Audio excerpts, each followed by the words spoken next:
Bueno, muy bien, muy buenas noches para todos. Muchísimas gracias por asistir a esta reunión Interusi de los programas de cuidado intensivo pediátrico en Colombia. Veo muchos amigos extranjeros. Se nota que es un tema que nos preocupa a muchos y que es difícil a veces encontrar información.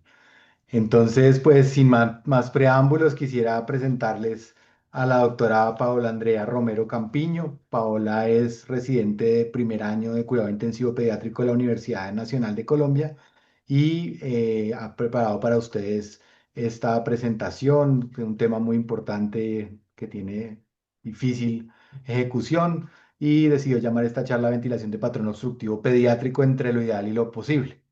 Ya invitamos también a esta charla al doctor Pablo Cruces, todo el mundo me imagino que ya lo conoce, es jefe en la unidad de Carmen de Maipú en Santiago de Chile y trabaja también en investigación animal, con recientemente un artículo muy publicado esta semana que todos espero lo hayan visto, y es para nosotros un referente en ventilación mecánica en Latinoamérica y probablemente en el mundo. Entonces los dejo con Paola y al final tendremos la charla todos juntos. Pueden ir anotando las preguntas en el chat si les van surgiendo y al final de la presentación las vamos a desarrollar. Entonces, adelante, Paola. Muchas gracias, buenas noches a todos. Muchas gracias, doctor, por la presentación. Es un honor para mí compartir con ustedes este tema en la revisión mensual de UCI pediátrica, ventilación en el patrón obstructivo pediátrico entre lo ideal y lo posible. Voy a apagar mi cámara para que tengamos mejoría en la señal. Quiero iniciar reconociendo el valioso apoyo del doctor Pablo Vázquez, el doctor Iván Perdomo y la doctora Deyanira Quiñones en la revisión del tema, así como al doctor Pablo Cruces por su asesoría y por haber aceptado la invitación a acompañarnos en esta sesión.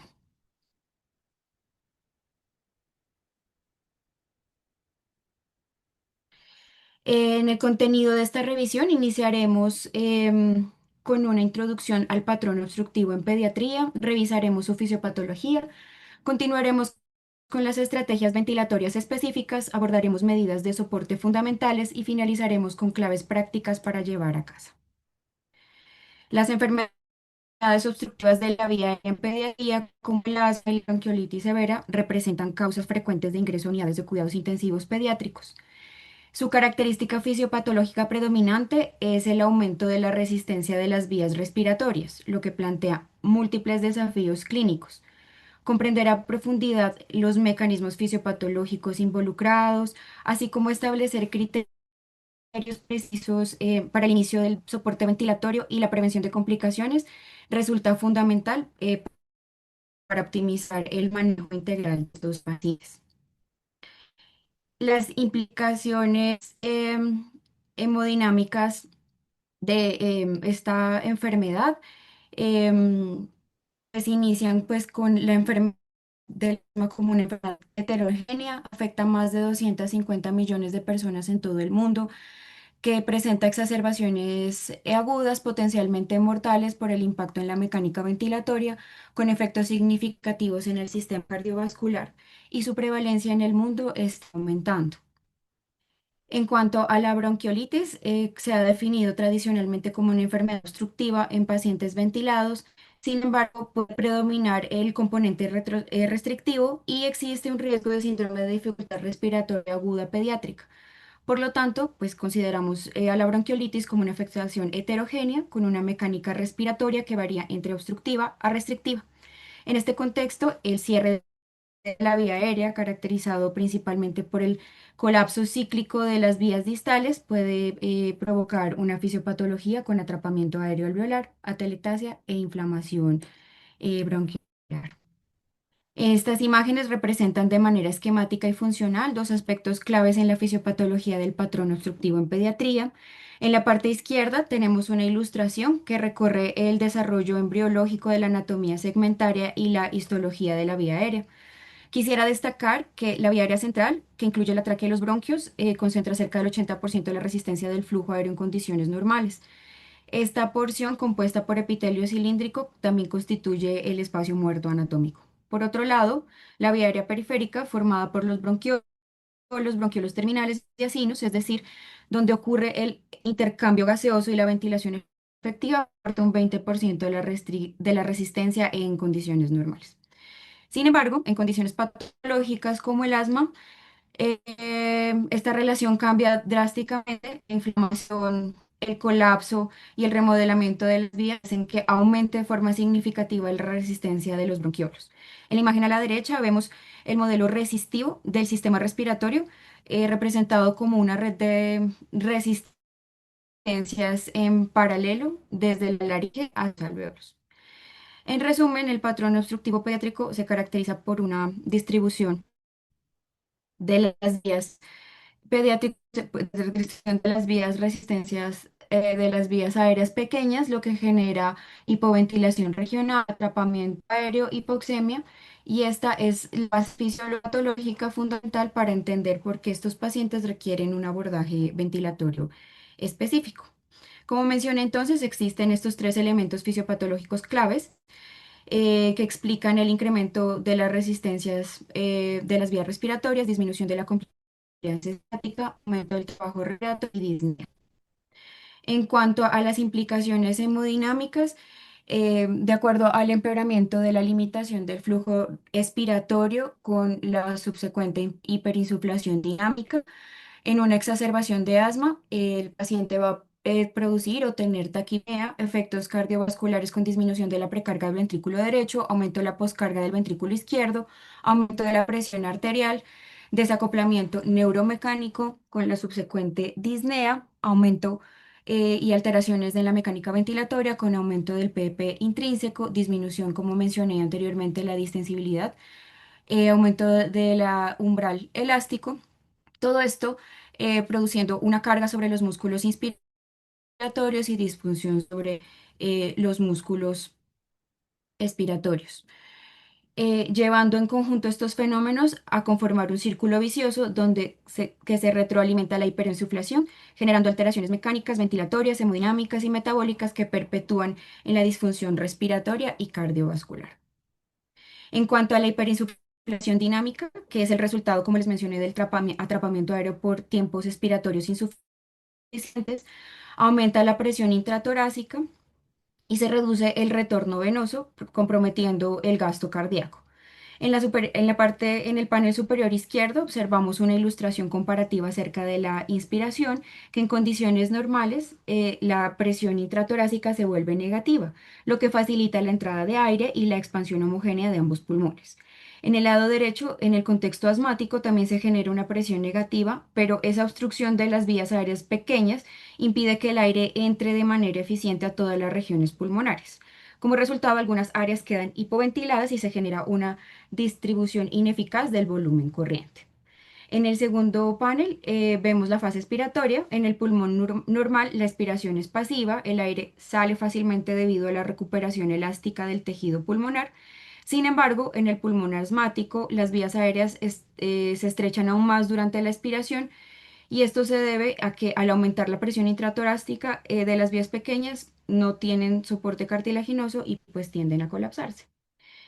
En esta gráfica del lado izquierdo, en donde encontramos la relación presión-volumen del sistema respiratorio y donde se describen las propiedades elásticas del pulmón y la caja torácica, en la que podemos evaluar la compliance estática, la presencia de sobredistensión, reclutamiento alveolar, nos sirve para guiar el ajuste de la PP. Cuando se mide esta presión de apertura de la vía aérea, se obtienen datos en el sistema respiratorio completo, es decir, del pulmón y de la pared torácica. Y la medición se realiza bajo condiciones de ventilación mecánica controlada con el paciente profundamente sedado o con requerimiento de bloqueo neuromuscular. Se representa entonces en esta gráfica cómo el paciente no logra volver a su capacidad residual funcional porque el aire queda atrapado, o es decir, hay hiperinsuflación dinámica. El nuevo punto de inicio de ese volumen pulmonar al final de la expiración resulta en un aumento de esta presión residual positiva en un PP intrínseco, representado como esa diferencia entre la capacidad residual funcional de la línea puntuada roja vertical. El área sombreada gris representa el trabajo elástico adicional que el paciente debe generar para vencer esa presión de cierre por el atrapamiento antes de iniciar la nueva inspiración efectiva. Este trabajo no contribuye al volumen corriente, es solo para vencer esta auto-PP. En resumen, esta gráfica nos permite visualizar cómo esta auto-P aumenta la carga inspiratoria, puede generar desacoplamiento neuromecánico y comprometer el esfuerzo ventilatorio, deteriorando la hiperinsuflación pulmonar de este paciente. Aquí observamos nuevamente y de manera más explícita cómo es efecto del atrapamiento aéreo y la hiperinsuflación en la curva presión-volumen en el estado asmático. Un paciente asmático bien controlado, sin exacerbación, presentará una curva, como vemos ahí, de presión-volumen normal, de color verde. En el patrón obstructivo, en el que, como ya mencioné, hay hiperinsuflación dinámica y atrapamiento pulmonar, la necesidad de presiones pico más alta para alcanzar ese volumen corriente deseado resulta en un patrón llamado pico de pájaro. Además, la curva se desplaza hacia la derecha, lo que representa la presión positiva al final de la expiración intrínseca, secundaria pues a ese atrapamiento aéreo, como observamos en la curva azul. En el diagrama de Campbell, arriba, en el pulmón normal, en un paciente con respiración normal, la retracción pulmonar se representa gráficamente en la función de la retracción torácica. Este bucle nos muestra una respiración desde la capacidad residual funcional en dirección de las flechas.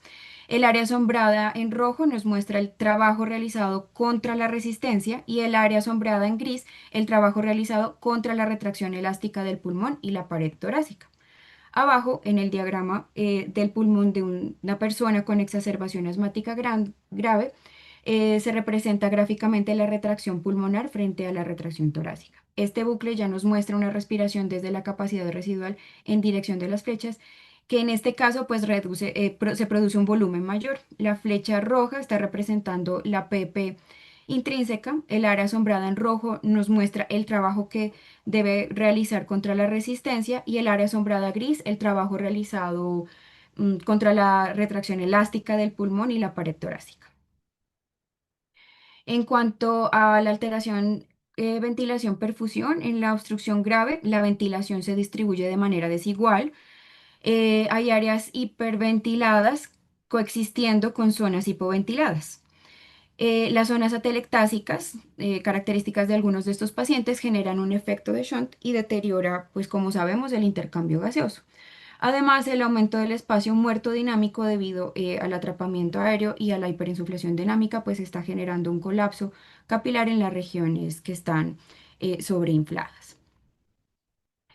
Es característico, como mencioné previamente, que los patrones obstructivos tengan heterogeneidad ventilatoria debido a la obstrucción de las vías aéreas pequeñas, por la acumulación de moco, por contracción del músculo liso bronquial, la inflamación eosinofílica y el engrosamiento de la pared bronquial. Observamos en la imagen a la derecha dos mapas tridimensionales que representan cómo es la distribución regional de la ventilación en pulmones de un paciente con asma grave, utilizando una métrica de coeficiente de variación. Esa coeficiente de variación de color azul indica que la ventilación es homogénea, es decir, los pulmones reciben una proporción similar de aire. El intermedio es de color verde, que representa una variabilidad moderada, y entre amarillo y rojo, una ventilación muy heterogénea. En la figura A, antes de pues, un tratamiento broncodilatador, predominan amarillos y naranja, indicando pues esta elevada heterogeneidad. Y en la figura B, después ya de un broncodilatador, predominan los azules y verdes que mejora, pues refleja la mejoría significativa de la distribución ventilatoria. Comprendida entonces la fisiopatología del patrón obstructivo y sus implicaciones mecánicas, el siguiente paso es traducir ese conocimiento en intervenciones ventilatorias concretas. A continuación, revisaré las estrategias ventilatorias reconociendo el equilibrio entre lo ideal desde el punto de vista fisiopatológico y lo posible, pues de acuerdo a la práctica clínica diaria que tenemos en nuestros pacientes. Estamos aquí frente a un ejemplo clínico real. Es un paciente de 12 meses con un patrón obstructivo severo que después de un manejo médico y ventilación no invasiva Sin mejoría, requirió ventilación. Inicialmente se decidió como estrategia ventilatoria el modo de ventilación controlado por volumen, como observamos en la imagen, con una frecuencia respiratoria de 20 por minuto, un volumen corriente de 60 mililitros correspondiente a 5 mililitros por kilo, un flujo inspiratorio de 6,1 litros por minuto, una PP programada de 10 centímetros de agua y un peso ideal estimado de 12 kilogramos. Se realizaron pues maniobras de pausa expiratoria para analizar la mecánica ventilatoria estática y dinámica en este paciente. Los resultados en la imagen izquierda encontramos un PP extrínseco programado de 10 centímetros de agua y un PP total de 14, generando un auto PP de 4 centímetros. En cuanto a la pausa inspiratoria, la maniobra a la derecha, encontramos la evaluación de la presión meseta, la presión pico de este paciente 49, la presión meseta 26 con un resultante de una presión elástica o driving pressure de 23 centímetros de agua. La compliance estática de este paciente en este momento es 6,1 y la resistencia estática 18,1 centímetros de agua por litros por segundo. Encontramos entonces que hay una gran diferencia entre la presión pico y la meseta, lo que nos indica que el principal problema de este paciente es la resistencia de las vías aéreas característica en el patrón obstructivo. La presión meseta elevada y la baja compliance reflejan además que el pulmón tiene pues sobredistensión, probablemente por esta hiperinsuflación dinámica. ¿Cuál debería ser entonces el manejo ventilatorio de este paciente para cumplir los objetivos claros de protección pulmonar em, y de mejorar este cuadro broncoobstructivo? Entonces, pues desconoce como la superioridad de elegir un modo ventilatorio mecánico sobre otro, así como también es limitada, como mencionamos inicialmente, la evidencia en pediatría de cómo interpretar esta información que nos ofrece la mecánica ventilatoria de nuestros pacientes y qué decisiones ventilatorias deben derivarse de ello para optimizar la oxigenación, mejorar el vaciamiento pulmonar y proteger el pulmón. A continuación, pues presentaré algunas estrategias más consistentes según la evidencia científica que encontré disponible, basadas en recomendaciones fisiopatológicas y en publicaciones recientes aplicables al contexto pediátrico. En esta revisión narrativa de la literatura del 2024, en donde el objetivo fue sintetizar los conocimientos más recientes y relevantes sobre el manejo de cuidados intensivos de exacerbaciones asmáticas graves en adultos, especialmente con alto riesgo vital, que requerían ventilación mecánica o soporte ECMO, encontraron que las estrategias ventilatorias que se consideran seguras fue hipoventilación controlada con baja frecuencia respiratoria, una hipercapnia sin efectos deleterios, una ventilación minuto más baja versus más alta. Encontraron que el aumento de la hiperinsuflación pulmonar y hay un riesgo de hipotensión y barotrauma a mayor ventilación minuto. En cuanto al aumento del flujo inspiratorio y la forma de onda cuadrada, el tiempo inspiratorio reducido y una relación inspiración-expiración prolongada, pero con prolongación expiratoria mínima, tiene un impacto mínimo en la hiperinsuflación a ventilación minuto más baja. Y en cuanto a la aplicación de una PP extrínseca aplicada, empeoró los hallazgos que ellos tuvieron, la hiperinsuflación y la hipotensión, perdón, sin disminuir el auto PP. En esta revisión narrativa analítica sobre ventilación mecánica en el contexto de asma grave en adultos, incluyendo casos de asma fatal, guías clínicas y estudios sobre complicaciones respiratorias y hemodinámicas, la revisión en secciones entre modos ventilatorios recomendados, enfatizando en ventilación con volumen controlado sobre presión controlada, para poder monitorear la presión inspiratoria y la presión plató, así como el ajuste del límite superior de presión para evitar hipoventilación inadvertida. Encontramos en el artículo esta representación esquemática de estas curvas de presión-tiempo durante la ventilación mecánica en diferentes escenarios clínicos, con un énfasis cómo varía la presión pico inspiratoria, la presión meseta, la resistencia de la vía aérea y la compliance pulmonar. En el panel A encontramos una curva normal con una ventilación sin obstrucción ni rigidez pulmonar. En el panel B, un aumento de la resistencia en donde la presión inspiratoria se eleva claramente, la presión plató permanece igual, por lo tanto su diferencia aumenta con una resistencia aumentada representando un cuadro obstructivo típico.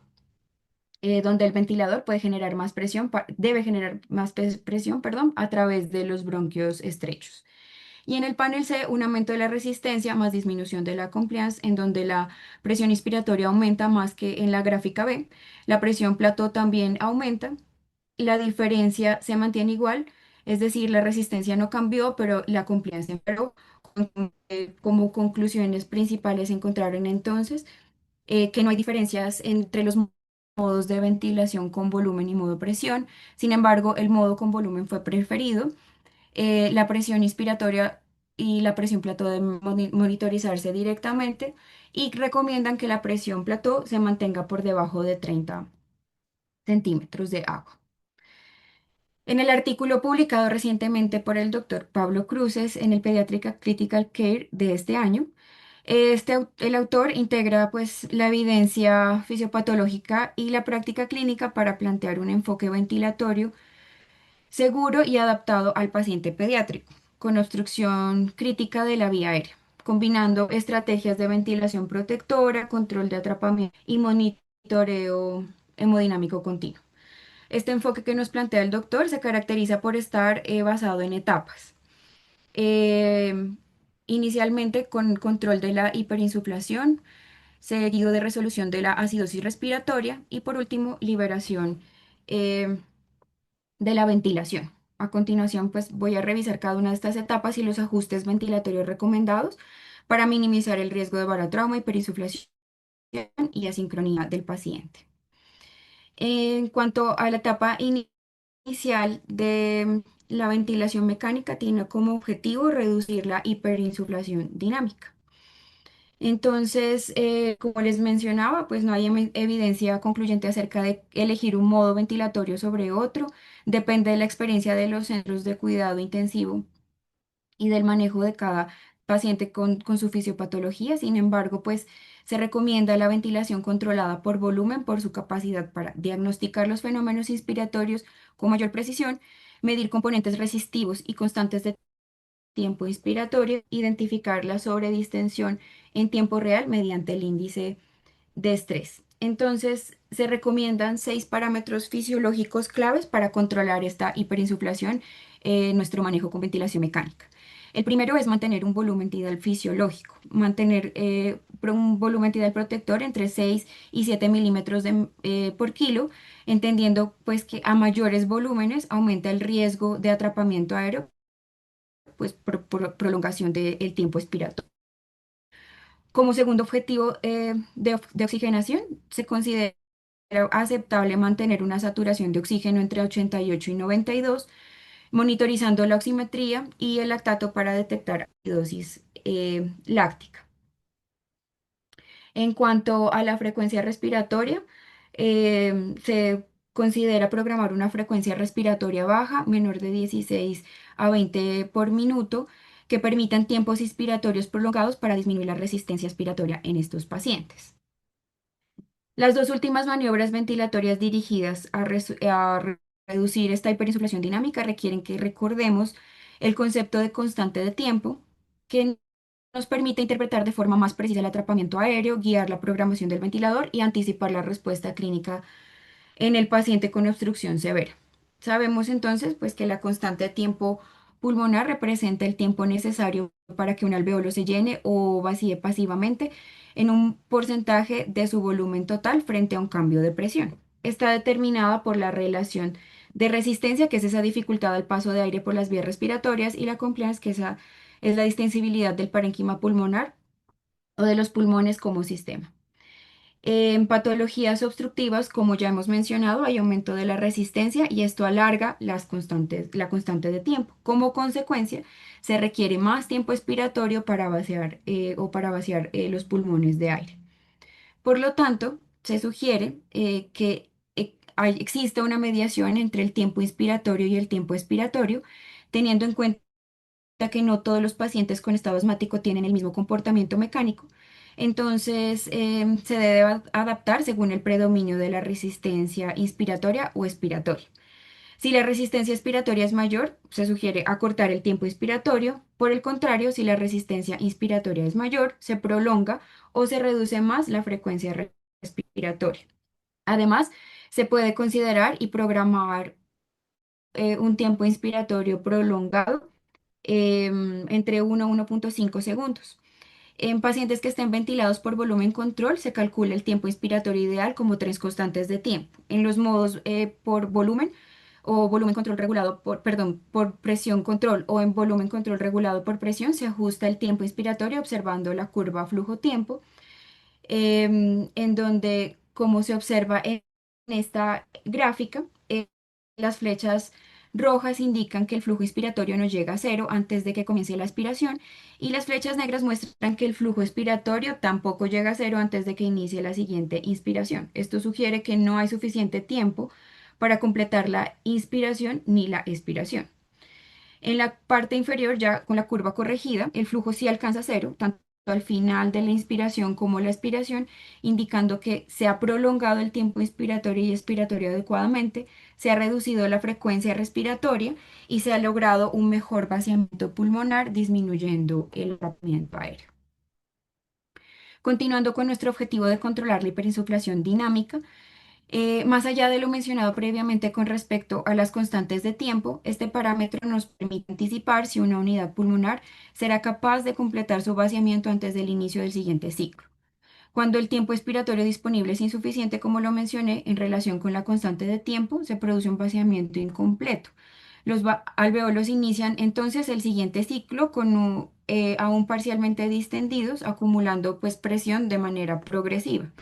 Este fenómeno genera una presión positiva que no está programada al final de la expiración, que mencionamos inicialmente, conocida como auto-PP, como se muestra en la imagen a la derecha. Es entonces este un marcador de atrapamiento aéreo y puede medirse mediante la maniobra de oclusión expiratoria al final de la expiración, disponible en la mayoría de los ventiladores. El paciente debe estar idealmente con una sedación adecuada y bloqueo neuromuscular.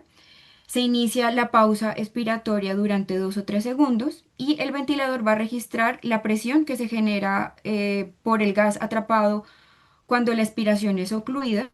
Esta es la autopip y su valor será calculado de la diferencia entre la PP extrínseca o la que yo programé y el PP total. Debemos tener en cuenta que esta maniobra no detecta toda la autopip y si hay una gran heterogeneidad pues, regional, como les indicaba inicialmente en la fisiopatología. Por lo tanto, pues solamente mide la autopip. En esta gráfica nuevamente de flujo-tiempo, la línea apunta a un normal y a un paciente con autopip. En inspiración, ambas curvas muestran un aumento del flujo. En la fase de expiración, en el paciente normal, el flujo desciende y regresa a cero antes del siguiente ciclo. En el paciente con autopip, el flujo no regresa, lo que indica que el aire queda atrapado en los pulmones al iniciar la siguiente inspiración.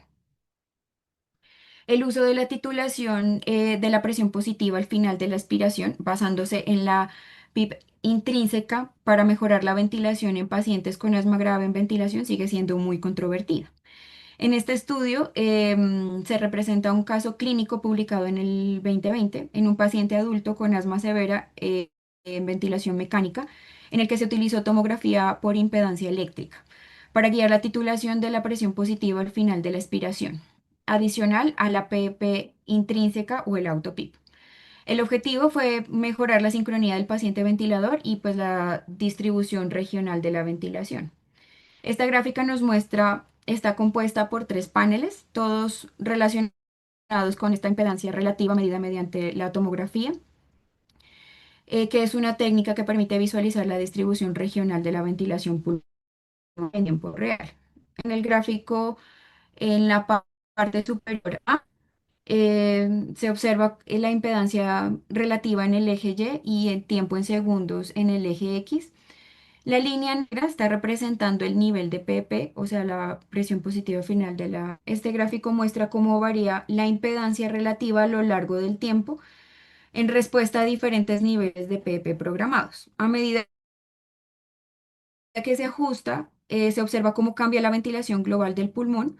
Un aumento en la impedancia indica mayor entrada de aire, mientras que una disminución sugiere menor ventilación. En el gráfico B parte inferior izquierda, compara la impedancia en dos regiones, una ventral, línea roja, y una dorsal, línea azul, en dos momentos específicos en 0,17 y 0,67 segundos. En este gráfico se permite observar cómo se distribuye la ventilación en las regiones específicas. Ambas muestran heterogeneidad en la distribución del aire. Y en el gráfico C, la parte inferior también compara las regiones ventral roja y dorsal azul, pero sin marcar los intervalos de tiempo específico. En estos dos gráficos, evaluó cuatro indicadores de distribución representados con diferentes colores y la eficacia ventilatoria en función de distintos niveles de EPP. Em, Como se describe ahí, compliance lineal azul, sobredistensión alveolar naranja, heterogeneidad de la ventilación amarilla y centro de gravedad de la ventilación gris. A medida que aumenta la PP, la compliance mejora hasta cierto punto y luego disminuye, lo que sugiere pues que un nivel óptimo de PP donde el pulmón se distiende sin sobredistender ni comprometer la compliance. En cuanto al índice de homogeneidad, tiende a disminuir con PPs moderados, lo que sugiere una mejor distribución de aire. En la gráfica B nos muestra dos parámetros relacionados con la distribución regional de la ventilación, el retraso de la ventilación en ciertas regiones pulmonares. Valores altos indican asincronía y la variabilidad de retraso ventilatorio entre diferentes regiones. A medida que se incrementa la PP, ambos valores tienden a disminuir hasta cierto punto, lo que indica una mejor sincronía regional. Sin embargo, con PPs muy altas, estos valores pueden volver a aumentar, que sugiere pues una excesiva presión que puede generar asincronía. Con este reporte, entonces, podemos concluir que aplicar una PP externa por encima de la AutoPIP cuidadosamente titulada puede mejorar la distribución regional en la ventilación en el paciente con patrón obstructivo. La PP externa sugiere que sea alrededor del 50% por ciento de la PP intrínseca, em, en donde se logre como una disminución del colapso alveolar sin aumento relevante en la sobredistensión, con apertura de las vías aéreas pequeñas, de los alveolos que se encuentran colapsados. En esta gráfica de otro artículo narrativo, basado también en experiencia clínica y en la revisión de la literatura, en el 2022 representa también una prueba de titulación de PP en un paciente con obstrucción del flujo aéreo. El objetivo fue identificar el nivel de PP óptima que mejore la mecánica respiratoria sin inducir sobreedición. Em, en este podemos observar entonces,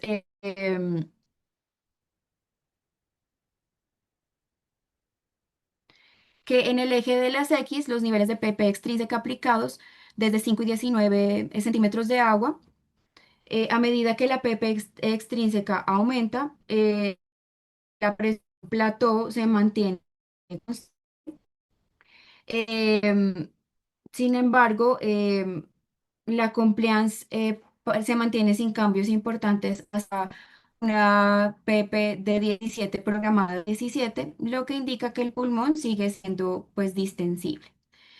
Se observa entonces que a partir de 17 existe un cambio en las curvas, lo que sugiere que es el límite superior seguro para PP en este paciente.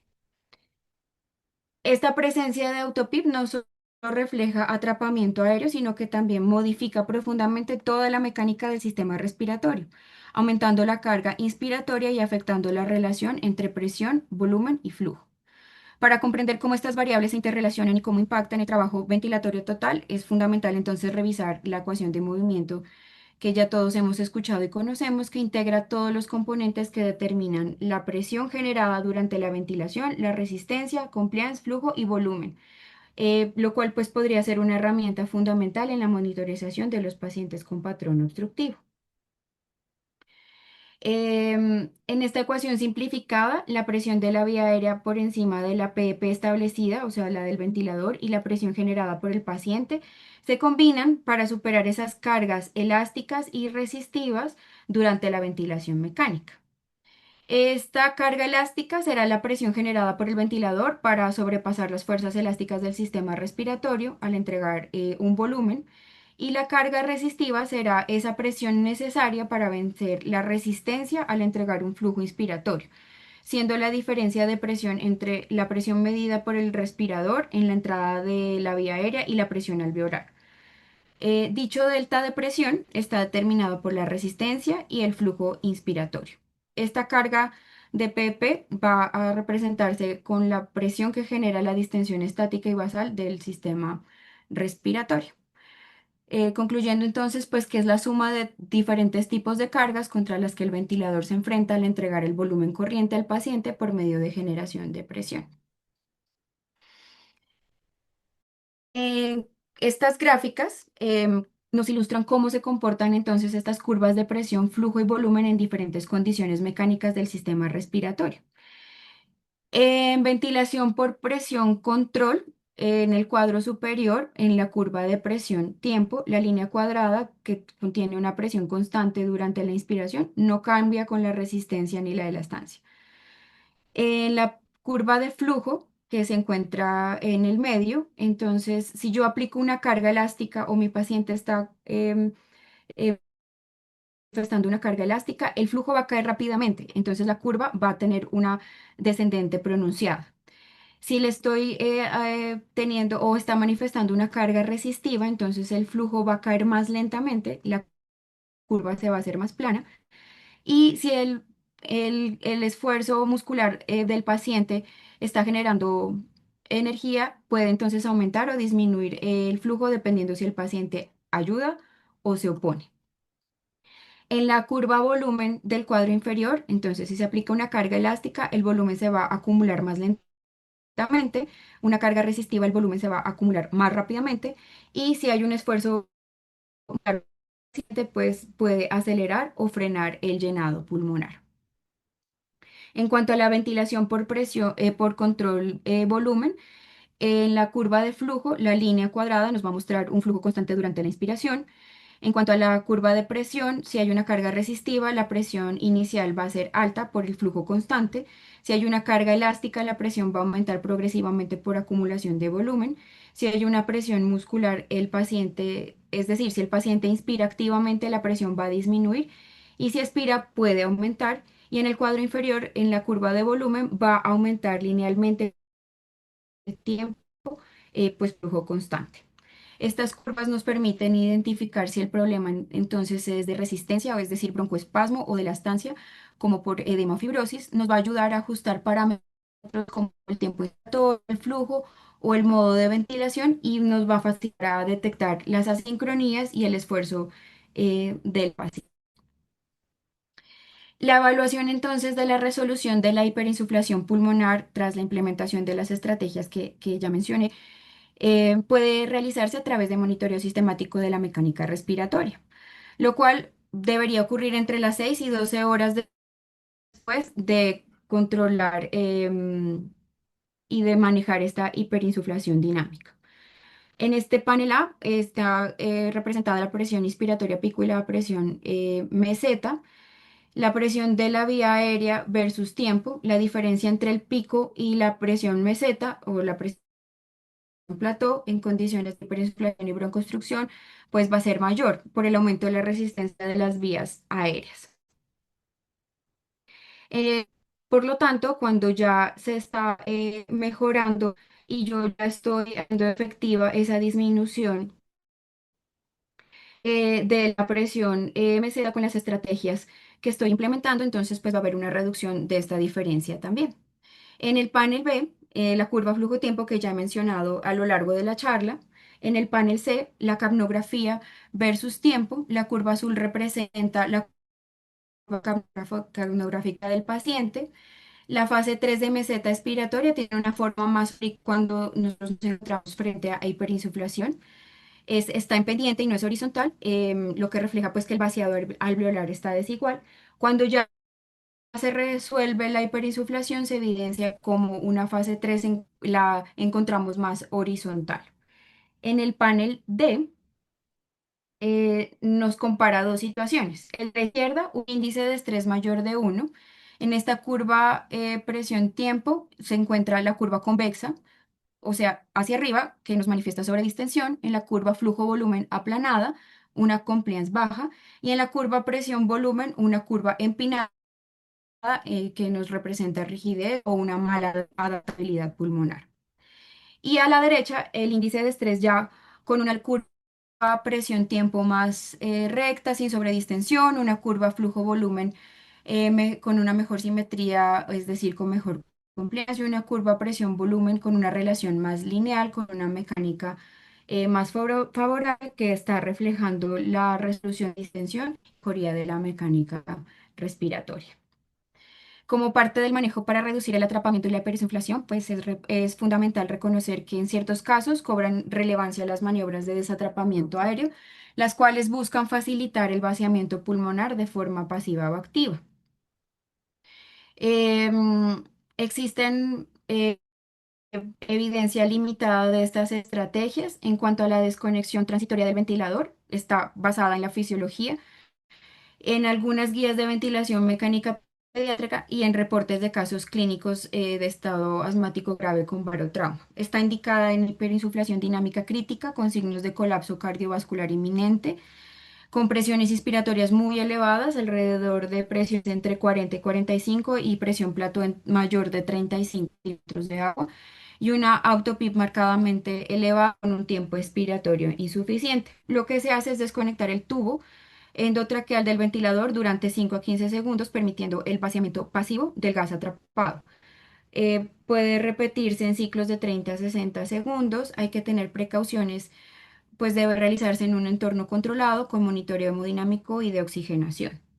En cuanto a la maniobra de cristal invertido o presión manual sobre el tórax, es una práctica que pues ampliamente está difundida, pero tiene una evidencia limitada en donde se realiza una aplicación manual de la presión sobre el tórax, generalmente sobre el esternón, para facilitar la expiración forzada, simulando un vaciamiento más completo del volumen.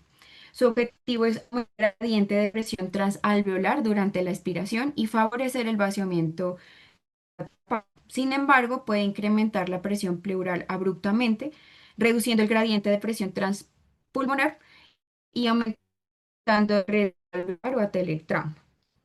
Por lo tanto, pues no está recomendada como en cuanto al posicionamiento, es decir, inclinar de cúbito lateral alternante o posición prona. Su evidencia también es limitada y es más sólida, como conocemos todos, en SDRA pediátrico. Continuando con nuestro caso, entonces estos son los nuevos parámetros generales del paciente. Se encuentra, pues, continúa en un modo asistido controlado con una frecuencia respiratoria de 30, un volumen corriente de 72 que corresponde a 6 mililitros por kilo, una de 10 centímetros de agua, un flujo inspiratorio que está pues con su curva cuadrada, una sensibilidad de 1,5 litros por minuto. La imagen de la izquierda, la pausa expiratoria, nos muestra un PP total de 11 con una PP programada, como ya mencioné, de 10, es decir, tiene un autopip de 1 que pues es aceptable. Y en la imagen de la derecha, con pausa inspiratoria, encontramos una pico de 27 con una presión media de 15, una compliance estática de 6 y una resistencia estática de 3,5 centímetros de agua por litro segundo. Nos muestra que nuestro paciente persiste pues con un patrón obstructivo, con resistencia de la vía aérea, aunque con mejoría con respecto a los parámetros iniciales. El paciente tiene los siguientes gases. Como vemos, una acidosis respiratoria aguda severa con hipercapnia, hipoxemia moderada y una compensación alcohólica parcial, como mencioné previamente. Entonces, una vez iniciadas pues las estrategias para reducir la hiperinsuflación y limitar el atrapamiento aéreo, el siguiente objetivo del abordaje en estos pacientes es el control de la acidosis respiratoria. En este escenario buscamos normalizar el CO2 y no garantizar una ventilación segura que permita una corrección, evitando al mismo tiempo el riesgo de barotrauma, volutrauma o asincronía. Para lograrlo, entonces, es necesario realizar los siguientes cambios en la configuración de la ventilación mecánica. Un aumento metódico y gradual de la frecuencia respiratoria mediante un control estricto de la posible reaparición de un PP intrínseco. El tiempo inspiratorio puede acortarse vigilando continuamente los resultantes de la presión plató y la driving pressure. Un ajuste de la PP que sugiere pues aproximar esa PP extrínseca a la PP total, ajustando entre 1 y 2 centímetros de agua por debajo de la PP total. Eh, Se debe estar vigilando y estar muy pendiente de un comportamiento bifásico de la curva que ya conocemos de flujo expiratorio, manteniendo unos volúmenes protectores eh, siempre y en todo momento. Mm, En esta figura se observa como el colapso expiratorio dinámico en el panel A, la curva flujo versus tiempo durante la expiración. La flecha negra marca un punto de inflexión en la curva de flujo inspiratorio. A partir de ese punto, pues nos está mostrando que la resistencia expiratoria aumenta y el flujo disminuye súbitamente, que sugiere ese colapso que les mencionaba dinámico de las vías aéreas.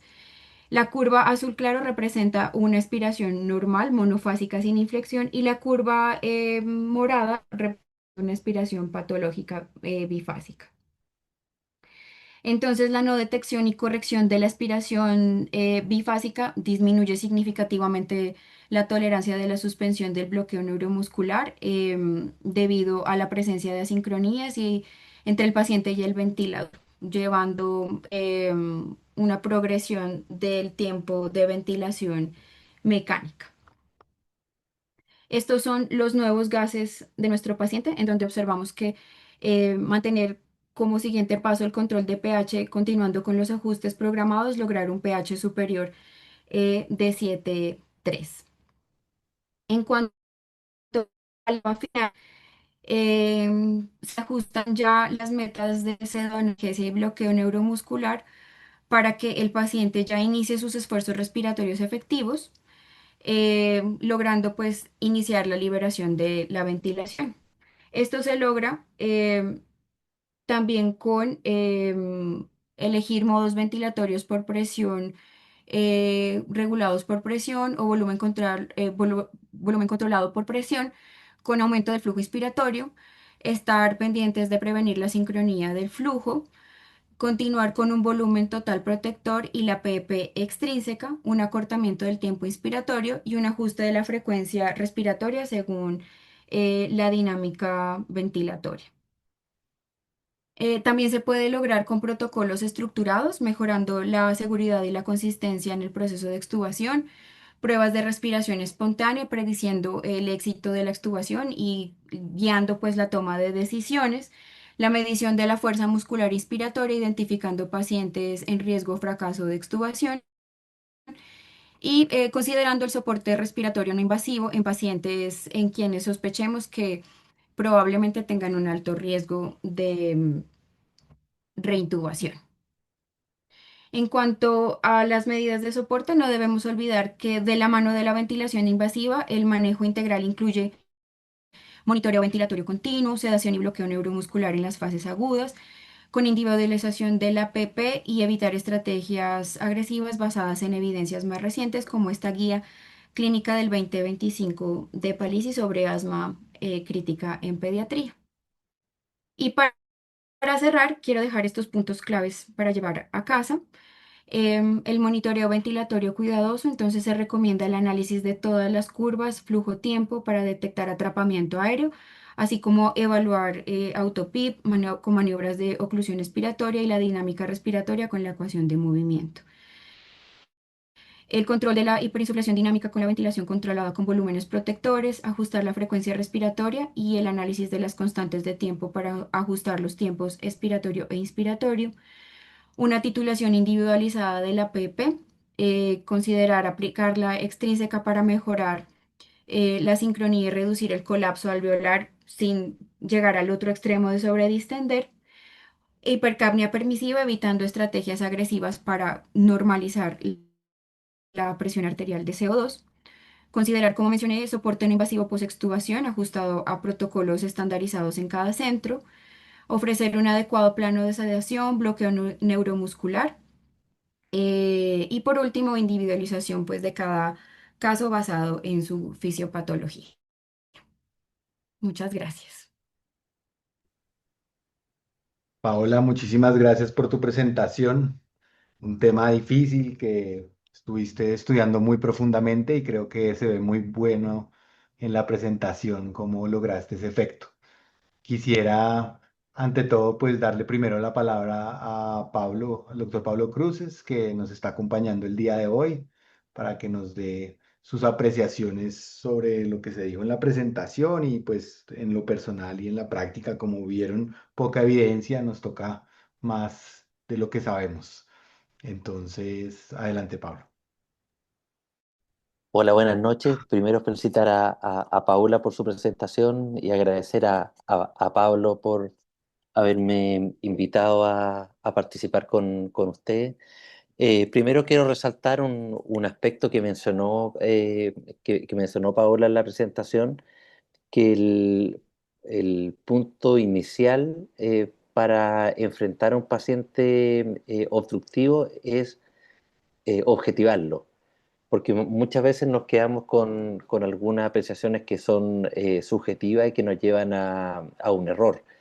En el ejemplo que mostró Paola, evidenciaba una alta carga resistiva tanto de inspiración, denotada por una diferencia entre presión pico y presión plató de unos 20 centímetros de agua o más, un nivel de autopip muy marcado que alcanzaba como unos 14 centímetros de agua, que denota una elevada resistencia expiratoria.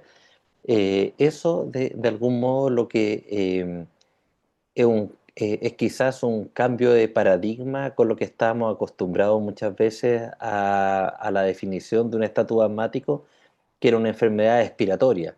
Y como pueden ver, cuando uno va a medir a estos pacientes, la resistencia está aumentada en ambos tiempos del ciclo respiratorio, por lo que la programación del ventilador mecánico tiene que apuntar a estos dos aspectos fisiopatológicos. Ese era el primer punto que quería destacar. Muchas veces, para que un paciente asmático termine intubado, que yo creo que todos tenemos claro que es la excepción, la gran mayoría de los pacientes asmáticos son manejados en servicio de urgencia, cuando llegan por una crisis se van para la casa.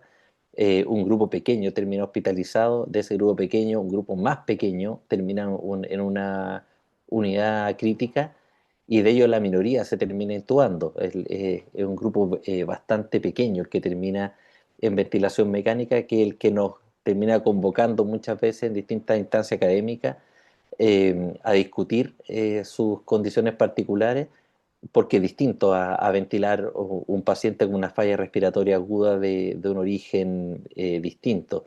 Y cuando esto ocurre, habitualmente es porque el problema ya no es la broncoconstricción. Los pacientes asmáticos que están enfermos de broncoconstricción son aquellos que con broncodilatadores van a responder y que no van a llegar a este tipo de instancias. Aquel paciente que tiene una reducción del calibre de su vía aérea por inflamación, probablemente el que va a tener una pobre respuesta a broncodilatadores y el que va a terminar fracasando la terapia y finalmente intubado. Entonces, como la estrategia de enfoque inicial debe estar enfocada, como bien lo dijo Paola, en su problema fisiopatológico primario, que es el atrapamiento aéreo. Entonces, la recomendación que ya lo mencionó Paola en la presentación es una hipoventilación controlada. Hay distintas formas de hacer esto, eh, pero con un denominador común, un volumen minuto bajo. En algunas unidades ventilan con qué sé yo, con 10 ml por kilo de volumen corriente, pero con frecuencias más bajas, de 10 por minuto. Otros lo hacen con 6, 7 ml por kilo, con frecuencia de 16, 20 por minuto, pero lo que comparten en común es el hecho que lo van a hipoventilar. Un paciente que estaba respirando con un volumen minuto cercano al doble de aquellos volúmenes, eh, donde su volumen minuto reducido marcadamente, y la CO2 va a subir en concordancia a esta reducción de volumen minuto. Probablemente si Muchos de estos pacientes son intubados porque tienen una dificultad para respirar importante y al momento de intubarlo, después aparece la hipercapnia como un problema. Pero recordar que la hipercapnia no es el problema. La hipercapnia es la consecuencia de la hipoventilación controlada que estamos haciendo. Y esta hipoventilación debemos mantenerla hasta que los signos de atrapamiento aéreo corrijan y después ir avanzando gradualmente hacia una retirada del ventilador mecánico. Ahí dejo abierto para dudas, para preguntas de los asistentes. Pablo, muchísimas gracias. Es, digamos, lo más difícil tal vez de ventilar obstructivos, por eso creo que la primera señal es la que tú diste al principio y es traten de no ventilar obstructivos, traten de solucionar los asmáticos con Claro, cualquier otra estrategia, porque realmente el momento de ventilarlos va a ser muy difícil y los poquitos que hay claro. que hacer sí hay que desatrapar, ¿cierto? Esa es la primera. ¿Qué tanto toleras tú, digamos, el CO2 o lo miras o un CO2 es no de esos que no marca, te obliga a arriesgarte al atrapamiento o prefieres primero controlar el atrapamiento sin importar el CO2 y luego si te da o mezclas dependiendo cómo lo haces tú Claro, habitualmente? mira, en la etapa inicial, si uno lo ventila con 100, 120 ml por kilo, probablemente, y hay muy poco escape, la CO2 va a bordear a los 80 más o menos de milímetros de mercurio, va a terminar con un pH igual al que mostró Paola, que en verdad no me, en la etapa de manejo inicial de estos pacientes no me complica mayormente, que creo que es la consecuencia de la hipoventilación. Estaría más preocupado si en la etapa de ventilación inicial tuviera un pH más cercano a 7,3, porque probablemente no estoy corrigiendo su problema de base y va a seguir con atrapamiento aéreo, como voy a estar arreglando un número, pero no su fisiopatología. Entonces, como la CO2 no me complica mucho, sí hay algunas cohortes grandes de pacientes asmáticos, de lo que se llama supercarbia, de pacientes con CO2 sobre 100, que se ha reportado sistemáticamente la buena tolerancia de los pacientes asmáticos a esta CO2 alta, principalmente porque la mayoría de los pacientes con estatus asmático son monofalla respiratoria, ¿no? A diferencia de un distrés respiratorio que puede tener otras disfunciones orgánicas, el paciente asmático tiene una falla respiratoria aislada con escaso disfunción de otro órgano, salvo de repente disfunción de ventrículo derecho, si tuviera mucho atrapamiento aéreo, pero se queda hasta ahí nomás. Quizás también otro mensaje a reforzar, que de no preocuparse mucho por la oxemia, porque muchas veces hemos visto, yo creo que tenemos toda la experiencia en diferentes unidades de cuidado intensivo, de que hay un gran volumen de pacientes que se traslada a una UCI principalmente por hipoxemia, porque están saturando, qué sé yo, 88, 92 y saturar en eso con una cánula de bajo flujo, pero le ponen FIO2 50 y saturan lo mismo, le ponen FIO2 de 100 y saturan lo mismo, y en la práctica el paciente es el mismo, y si uno ve que el paciente requiere grandes cantidades de concentraciones de oxígeno, pero respira bien y que nos pasa muy frecuentemente. Por eso hago el hincapié. Bajar la alarma del monitor y no preocuparse mucho. Yo me preocupo más por aquel que respira peor, aunque oxigene bien, que va a ser aquel grupo de pacientes que tienen más riesgo de terminar en ventilación mecánica. Claro. En el chat te hacen una pregunta al profesor Perdomo, dos preguntas. La primera te pregunta sobre por qué esa diferencia que están reportando ahora de la diferencia en las constantes de tiempo entre inspiración y expiración en pacientes en ventilación controlada. ¿Cuál es la razón de que eso se dé? Primero saludar al doctor Perdomo, un gran amigo, estuvimos compartiendo ahí me enseñó harto de cómo seleccionar un buen café. Eh, Respecto al tema, las constantes de tiempo, tanto de inspiración como de expiración, se cuantifican a partir del el producto de la compliance del sistema respiratorio por la resistencia inspiratoria o expiratoria eh, en cada, respecto como a cada etapa del ciclo respiratorio. Una de las razones por la que prefiero ventilar por volumen es que el flujo es constante y al ser constante me permite una cuantificación más exacta del componente resistivo e inspiratorio y por ende recordar que la resistencia inspiratoria es diferencia de presión, pico menos plató partido por flujo. Entonces cuando el flujo es constante es mucho más fácil de cuantificarlo. Entonces, una constante de tiempo inspiratoria se puede medir con bastante precisión en volumen control. Una constante de tiempo expiratoria es casi imposible de medir, porque la- nuevamente la fórmula original sería como diferencia de presiones, que en, ese tiempo en expiración sería desde la presión plató hasta la PIP total, partido por el flujo medio, pero flujo medio medido en flujo de acelerante es medio imposible en verdad. Así que muchas veces se calcula a través del flujo inspiratorio, expiratorio máximo, pero metodológicamente es un error. Entonces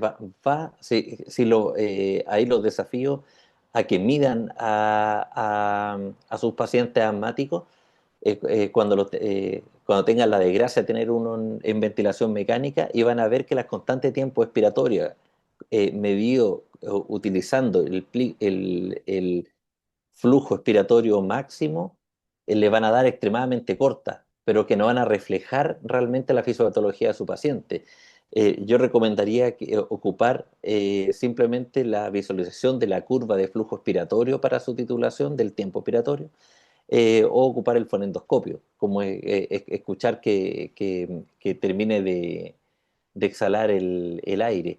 Hay algunos estudios que están desarrollando algunas formas algo más amigables de medir la resistencia respiratoria, pero todavía están bastante en pañales, como para su recomendación. Perfecto.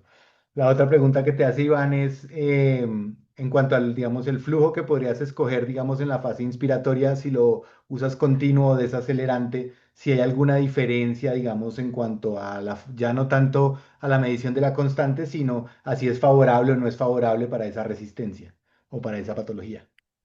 Son puras buenas preguntas. Esto parece arreglado, ¿ah? Eh, Como efectivamente el flujo inspiratorio, bueno, también pasa con el flujo expiratorio, es uno de los principales determinantes de lo que se llama la tasa de deformación. Como un pulmón de un paciente con estatus asmático tiene una elevada deformación, tiene una elevada deformación, eso lo mostró muy bien Paola, una elevada deformación estática por el nivel de autopip que el paciente tiene. Esa deformación estática produce daño en el pulmón y ya sabemos que estos son pacientes que nuestro temor es que se rompan. Ya son difíciles de ventilar sin escape aéreo, pero cuando existe ya escape aéreo se hace mucho más difícil de sobrellevar, así que no queremos llegar hasta ese punto. Y sobre autopip, tiene que inspirar cíclicamente, lo que va a generar una deformación dinámica que probablemente lo va a llevar a, a un alto riesgo de daño pulmonar. Entonces, dentro de las recomendaciones, ya sabemos que son pacientes que tienen una limitación de flujo aéreo, pero si utilizamos tiempos inspiratorios algo más largo, reducimos el pico de presión y reducimos también la presión meseta a la que sometía el pulmón. Sí, va a tener como consecuencia lo que hemos discutido antes, la hipoventilación, porque si tenemos tiempo inspiratorio y expiratorio largo, en consecuencia la frecuencia va a ser más baja y lo vamos a hipoventilar a nuestro paciente. pero va a llevar a la resolución de su principal mecanismo fisiopatológico. Muy claro. Oscar Gómez en Salta, Argentina, tiene otra pregunta y Oscar pregunta, cuando tienes un paciente con sibilancias, pero su principal manifestación es hipoxemia, inclusive pues, habla de presiones de oxígeno de 50 con FIO2 de 100 y no parece estar hipercápnico, tiene un CO2 en 25, te pregunta, ¿el prono podría ser útil en estos escenarios o porque, bueno. Sí. La otra pregunta, no sé si es otra pregunta y es qué valor de CO2 le adjudicas relevancia en cuanto al impacto que tiene el CO2 en la circulación pulmonar y cerebral. Creo que son dos preguntas separadas. Ahí también saludar a mi amigo Oscar de Salta. También están todas las preguntas arregladas. Ahí. Respecto como al valor de la hipoxemia en un contexto de estatus asmático, no le doy tanto valor, principalmente porque el principal mecanismo de hipoxemia en estatus asmático es el espacio muerto, que quiere decir que el espacio muerto tiene dos componentes: un espacio muerto anatómico, que es de las vías aéreas, que es relativamente fijo, no va a cambiar mayormente, y el espacio muerto alveolar. La suma de que el espacio muerto alveolar es el que ocurre, que son como en el parénquima mismo, que serían áreas que están bien ventiladas, pero mal perfundidas, situación que ocurre cuando hay hiperinsuflación. Y estos alveolos comprimen al capilar alveolar y generan este efecto tipo espacio muerto alveolar, que se termina traducido en lo que nosotros vemos con técnicas de monitoreo avanzado, como la capnografía volumétrica, eh, como aumento del espacio muerto fisiológico, que es la suma de los dos. Pero en verdad no requerimos un camnógrafo volumétrico para en la vida cotidiana identificar este tipo de problemas. Lo podemos identificar como aquel paciente que requiere grandes volúmenes minutos para lograr un adecuado barrido de CO2. Eso refleja exactamente, aparecen pues, algunas fórmulas como de índice ventilatorio cuando lo ajustan por un volumen minuto ideal, pero la fórmula es media compleja. En la vía práctica uno conoce más o menos qué volumen minuto debería mover su paciente. Se está moviendo el doble para tener una CO2 de 60, es que probablemente tiene una gran magnitud de ventilación inefectiva y por ende el problema del paciente es espacio muerto. Entonces yo puedo escalar mucho en la FiO2 sin cambiar de manera relevante la magnitud de la hipoxemia. En pacientes, como abocándonos al tema de la presentación del día de hoy, es raro tener que colocar un paciente asmático en decúbito prono. Puede ser, ahí como cada uno tendría que ver ahí en base a las condiciones, como personalizando, eso también lo destacó Paola, según los casos particulares. Sí, se ha descrito que pacientes que tuvieron mucha dificultad para respirar antes de la intubación y un manejo de fluidos más agresivo, y un trabajo que sería interesante que lo revisen, el autor es Cantor, con K, es de adultos, donde muestra que pacientes con asmáticos, manejados de manera agresiva con fluidos y con un gran apremio respiratorio, hacen edema pulmonar. Entonces, si tienen un componente hidrostático superpuesto a la crisis asmática, puede que tenga un rol. Ahora yo creo que es mejor prevenir de llegar hasta ese punto. Y respecto a la otra pregunta, tenía que ver con la CO2 Los y cerebro, ¿no? cerebro y pulmón, sí. Sí, hay algún valor Claro, que te claro, preocupe. sí, sí, sí, sí. Como afortunadamente el paciente con asma no tiene una disfunción encefálica importante, lo que lo hace estar algo más protegido, como a una noxa pulmonar. Ya sabemos que la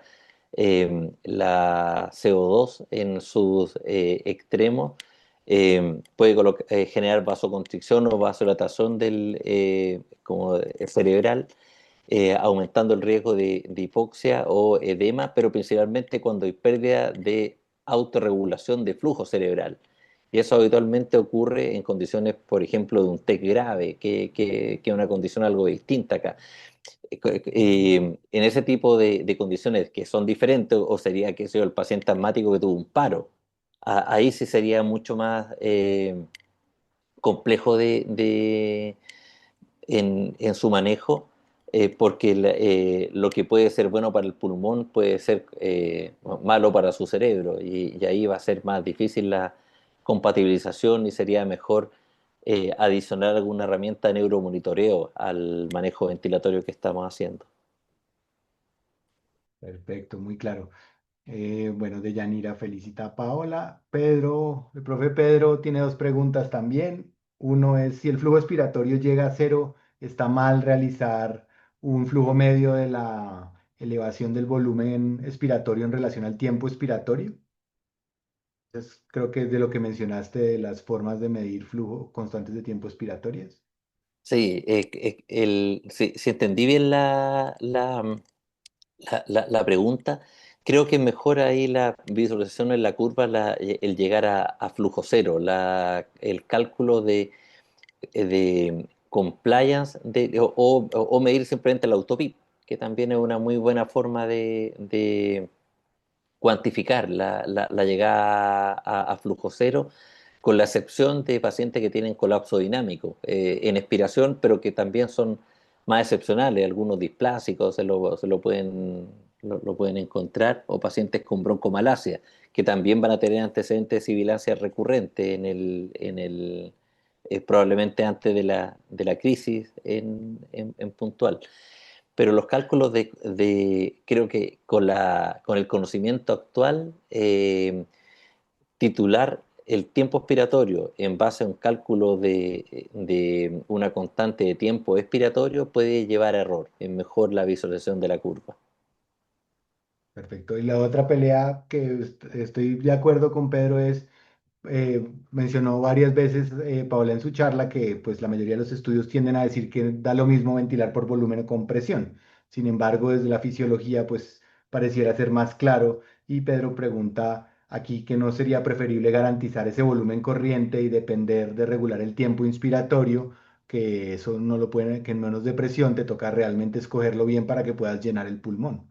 Entonces, digamos, ¿cuál es Claro. tu Sí, opinión no, ahí? yo estoy de acuerdo con Pedro, me siento mucho más confortable ventilando por volumen, porque por un lado puedo controlar el flujo, ya el doctor Perdomo ya había hecho hincapié en este punto, y por otro lado también permite adicionar alguna herramienta de monitoreo como el Stress Index, que lo permite, que nos ayuda también a su identificación.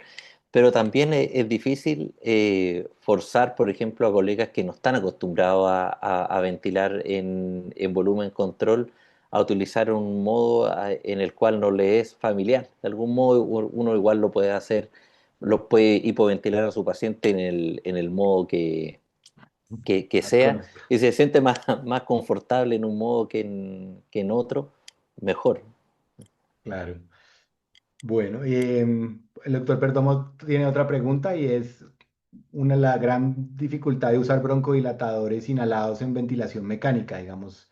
¿Hay alguna manera de optimizar eso? ¿En qué momento más bien pasas a un beta 2 intravenoso? ¿Cómo manejas específicamente beta 2 en ventiladores mecánicos? Sí. Ahora entramos a las jugadas polémicas.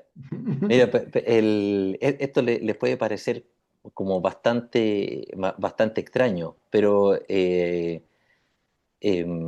pocas veces termino ocupando beta agonistas en este contexto, porque muchas veces pasa que tengo pacientes muy parecidos al que mostró Paola, que tienen, qué sé yo, una diferencia pico-plató de 20. Utilizo beta-agonistas con un volumen importante, que sé yo, 5 PAF ahí, y vuelvo a medir la diferencia pico-plató y sigue idéntica. Entonces la pregunta es ¿por qué mantenerlo? Si yo estoy midiendo como que no tiene efecto, ¿para qué perpetuar porque Aquí está muy bien graficado en esta imagen de Paola, donde se ve una presión pico de 49, una plató que, si no me equivoco, está como en 26, tiene más de 20 puntos de diferencia pico-plató. Entonces, sí, ¿qué pasa si yo utilizo un betagonista que parece súper razonable, si es un estatus asmático, el utilizarlo, pero esto no cambia nada? Y me llevo los eventos adversos: la taquicardia, la acidosis láctica, la hipotensión, la depresión electrolítica, sin tener ni un beneficio mecánico, ni en inspiración ni en expiración, que es el problema del paciente con estatus asmático que termina en ventilación mecánica. Por algo terminó en ventilación mecánica, porque no respondió a nada. ¿Y qué pasa si yo le agrego hipatropio, le agrego, qué sé yo, aminofilina, ketamina, y nada cambia esto? Entonces probablemente el camino no va por ahí, sino que simplemente como a hipoventilarlo, y después darle tiempo a que los corticoides lo vayan desinflamando, y después, una vez que esté corregido el atrapamiento aéreo, empezar a avanzar en el ventilador, siendo cauto de no volver a generar atrapamiento aéreo. Muy de Pero acuerdo. obviamente es discutible. No, no, yo estoy de acuerdo, yo hago lo mismo. Eh, Pedro tiene otra, cuando ya estás en respiración activa y pues se sugieren los modos de presión control para poder liberar el flujo y que el paciente pueda acompañar el esfuerzo, ¿qué estrategia de monitoría podrías mirar para cuando hay una demanda elevada, por ejemplo, PSUP 1 o como... Han habido preguntas muy entretenidas. En general, yo creo que un punto importante, también ahí estoy de acuerdo con la presentación de Paola, es que antes de hacer la transición de ventilación controlada a asistida, ojalá tratar de controlar aquellas medidas o aquellas condiciones que aumenten el drive ventilatorio. Habitualmente en el paciente asmático el gran factor es la acidosis respiratoria. Entonces, si yo llego, que sea pH 7,3, que CO2 de 55, 60, son pacientes que habitualmente no tienen disfunción renal, así que en un periodo de 12 horas, si yo le bajo la CO2 de 80 a 55, 60, más la compensación renal, ya voy a estar en pH 7,3 en ese tiempo. Ya en ausencia o ya con una compensación de su acidosis respiratoria, probablemente su drive no va a ser tan elevado. Entonces, parece ser el momento de empezar la transición de ventilación controlada a asistida.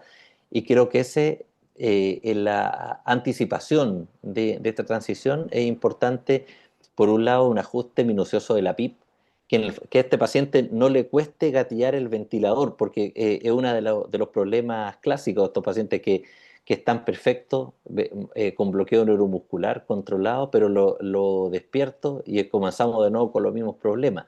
Eh, entonces, como la titulación de la PIP, la titulación de la PIP yo lo tengo más interiorizado de reducir el componente umbral, que el paciente tenga que recorrer 1 o 2 centímetros de agua para poder gatillar al ventilador, y no tenga que recorrer una gran distancia de la PIP total hasta la PIP extrínseca. Eso es lo primero que hay que garantizar al momento de suspender el bloqueo neuromuscular. El segundo aspecto importante es que nos podemos de algún modo ayudar modificando la morfología de flujo, porque muchas veces estos pacientes pueden hacer cierta asincronía al momento de la transición de ventilación controlada a ventilación asistida.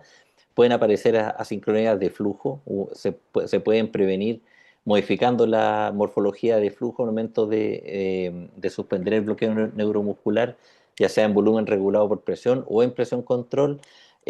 Muchas veces el hacerlo en presión control tiene la ventaja que, que puede hacer que ciertas asincronías sean menos nocivas. Por ejemplo, un doble gatillo en volumen control va a duplicar el volumen corriente.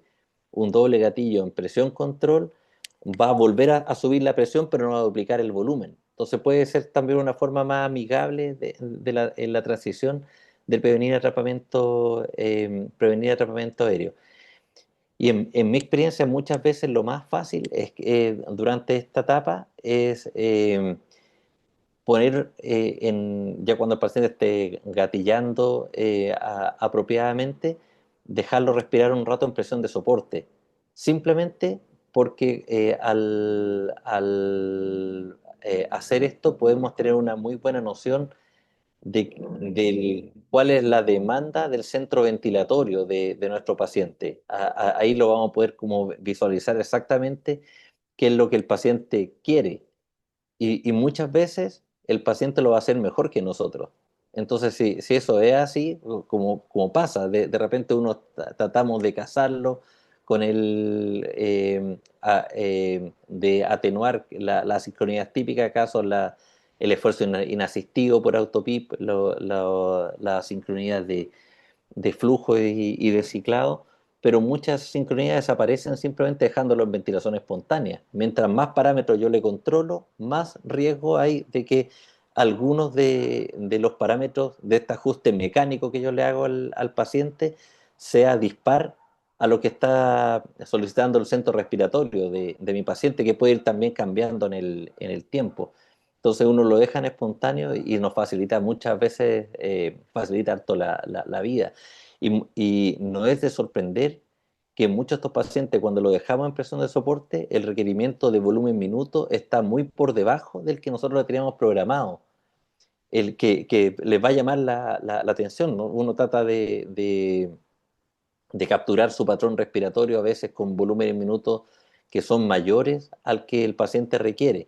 Y cuando tenemos una frecuencia respiratoria superior a la frecuencia respiratoria neural del paciente, podemos gatillar un tipo de asincronía que es difícil de diagnosticar, que se llama trigger reverso, que nosotros anticipando la respiración del paciente con una frecuencia mayor, podemos distender en exceso el pulmón y eso transformarse como en un input para el centro respiratorio para gatillar una segunda ventilación que no es gatillada por el paciente específicamente, sino por el estiramiento del pulmón dado por la primera respiración.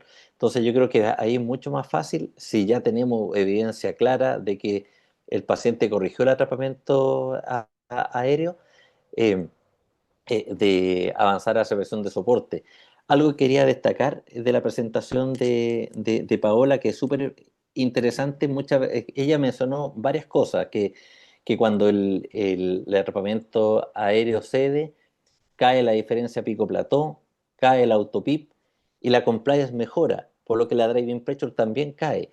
Entonces, como un muy buen indicador de que el atrapamiento aéreo corrigió es la caída de la presión inspiratoria pico, porque es la suma de todas las presiones. Si todas las presiones, como ahí le pido a Paola que avance como una diapositiva a cuando ya corrigió el atrapamiento aéreo. Aquí tiene una presión pico de 49, 50 y después, si mal lo recuerdo, cayó como a 23, no recuerdo muy bien. Pero eso, esa caída de presión inspiratoria a pico está reflejando un buen manejo ventilatorio. Se corrigió el componente resistivo de inspiración, se corrigió el componente resistivo de expiración, se mejoró el componente elástico, que es la mejoría de compliance. Y es un paciente que está listo para seguir avanzando en la ventilación mecánica. A ver si se ve acá en la foto, como la otra pantalla de ventilador que había mostrado usted después. Pico 28 y Me meseta 23, si mal no recuerdo. ubicarlas, Sí, nos era. toca. Ya vamos a llegar. Justo antes de la acidosis. Aquí. Ahí. Esa, ahí está. Ahí. Ahí pueden ver, tiene una presión pico de 27, bajó 20 puntos. Esa es una conjunción de muchas cosas que mejoraron, como la mejoría del componente resistivo, elástico y umbral de las presiones de trabajo del sistema respiratorio. Así que si uno tuviera que mirar un único parámetro, basta con mirar la trayectoria de presión pico en el tiempo ver que vaya cayendo hasta que llegó a un punto donde se estabilizó y donde se estabilizó, pero con acidosis respiratoria, y es el momento en que tengo que empezar a aumentar la frecuencia respiratoria, mirando que no haga autopip. Miren la expiración en esta curva. Ahí rápidamente alcanza el flujo cero, de como desapareció el componente obstructivo que habíamos evidenciado antes. Ahora, si miran en inspiración, la diferencia pico-plató es mínima, es la normal. Si tuvieran que medir la diferencia pico-plató en un paciente sano con una hernioplastia, va a ser eso, 4 o 5 centímetros de agua. En el fondo ya está resuelto en este punto. Y de aquí en adelante solo se puede ir avanzando, pero haciéndole el trabajo más simple al paciente, tratar de corregir la acidosis respiratoria antes de hacer la transición de ventilación controlada a ventilación asistida. Pablo, pues muchísimas gracias. Creo que podríamos seguir hablando horas de esto. No pudimos hablar nada de PIP y el uso del PIP. También quedó una pregunta de David Pascual en el chat que le preguntaba si Si quieren, cuánta. lo aprovechamos de conversar, siempre va a ser de las como aspectos controversiales. Hay muchas unidades que ventilan con PIP 0 en la etapa inicial, así que como esto va a ser un punto polémico, donde la finalidad es facilitar la corrección del atrapamiento aéreo. En verdad, hipoventilándolo es fácil hacerlo, ¿no? Como si alguien está acostumbrado, yo no lo hago, pero si alguien está familiarizado a hacerlo y puede detectar el momento en que corrige el atrapamiento aéreo, pero sin que se le colapse el pulmón, eh, creo que es válido, pero no sé si todos vamos a tener la capacidad de identificar ese momento, porque puede que una vez que corrija el atrapamiento aéreo se nos derrumbe. Ahí con PIP 0 no es fisiológico para nadie, pero uno lo entiende en un paciente que tiene un PIB intrínseco muy elevado, pero en algún momento esto va a desaparecer, como mostró acá en esta gráfica que quedó aquí en la pantalla, va a pasar el autopip. Y en ese momento lo vamos a estar ventilando con PIP 0 que no va a ser muy amigable. Si alguien puede detectar exactamente el momento en que esto se corrigió, puede ser, pero creo que yo sería más cauto. Así que si lo podemos corregir el tratamiento aéreo en un plazo de 12 horas, eh, sin los riesgos del uso de PIP 0, me parece como razonable eso en lugar de buscar hacerlo en 6 horas, pero con riesgo. Ahora, Sí, respecto, eso sería como en la etapa como aguda. Ahora, en la etapa como ya de transición de controlado asistido, eso ya lo conversamos, ahí de buscar una PIP extrínseca 1 o 2 centímetros de agua por debajo de la PIP total. sí, además, no sé si, pero en el fondo también el tener el PIP probablemente tampoco hace que puedas reducir más rápido el atrapamiento por hipoventilación, que es la pregunta de cuál sería el beneficio de dejarlo en cero.